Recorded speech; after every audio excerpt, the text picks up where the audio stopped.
Pastores e membros de uma igreja cristã foram presos na China, o que levantou uma questão, uma discussão na internet sobre a liberdade religiosa e, mais especificamente, sobre a China e o fato dela censurar ou não, perseguir ou não os cristãos. Isso levantou um outro problema, que é discutir o cristianismo na China e o verdadeiro cristianismo. Isso que eu quero falar com você aqui nesse vídeo. Porque existem criadores de conteúdo, que inclusive até alguns deles moram na China, e que filmam igrejas, filmam pessoas andando com Bíblias nas mãos. E de fato, nem todo cristianismo é proibido na China. Eu mesmo conheço um chinês que fez seminário comigo nos Estados Unidos e ele me explicou toda essa questão, porque ele fazia parte do que a gente chama de igreja subterrânea lá na China, e essas igrejas onde os influenciadores, criadores de conteúdo filmam ou quando vão visitar ou morando lá, que estão à vista de todos lá na China, são as igrejas que são permitidas pelo Estado. Mas essas igrejas permitidas pelo Estado, elas são controladas pelo Estado também. E em que sentido elas são controladas? Elas são controladas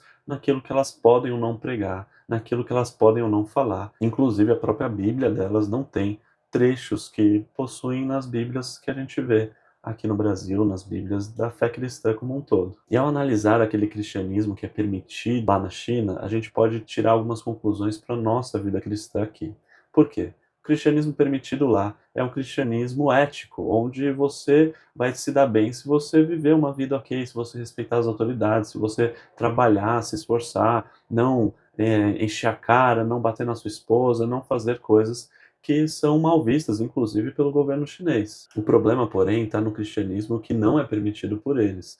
E eu queria falar dois aspectos principais que eu aprendi tanto com esse meu amigo chinês quanto com outras coisas que a gente vê na internet e o que esses mesmos pastores que foram presos e pessoas que foram presas lá estão falando do motivo do porquê eles foram presos. E o primeiro fator é o evangelismo. Na China, você não pode usar a internet para evangelizar, você não pode tentar converter a pessoa de uma outra religião. Isso diz muito sobre a maneira como o governo chinês enxerga o problema de se evangelizar. E outro aspecto mais importante que é proibido lá na China e que eu acho que revela muito do que é de fato o cristianismo e que a gente precisa aprender com o governo chinês, do que eles proíbem para que a gente possa pregar aqui, viver aqui, é a questão do julgamento, da escatologia, de que no final Deus virá, Jesus voltará para julgar todas as coisas, inclusive para colocar alguns no reino eterno do Pai e outros no fogo eterno, no julgamento eterno, na condenação eterna.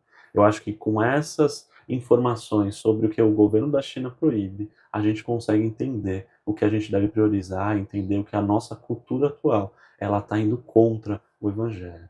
O que você acha? Comenta aqui para a gente conversar sobre isso.